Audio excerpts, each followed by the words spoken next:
మనకి ఇచ్చిన డేటా ఇది కేటగిరీ ఏ అనుకుంటే ఇది బి. సో ఈ టూ కేటగిరీస్ లో మనం ఇప్పుడు న్యూ డేటా ఇంపోర్ట్ చేయాలనుకుంటే ఆ న్యూ డేటా సిమిలారిటీస్ దీంతో కంపేర్ చేసుకుంటాం.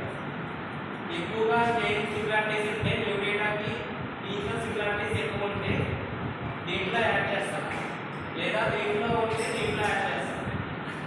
సో ఈ మధ్యలో SVM లో మనం ఒక లైన్ ద్వారా దాన్ని మనం సపరేట్ చేస్తాం కేటగిరీ అని. ఇది హైపర్ లైన్,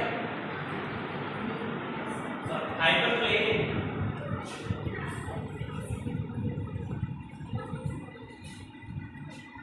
ఇది పాజిటివ్ హైపర్ లైన్, ఇది నెగిటివ్ హైపర్ ప్లేన్.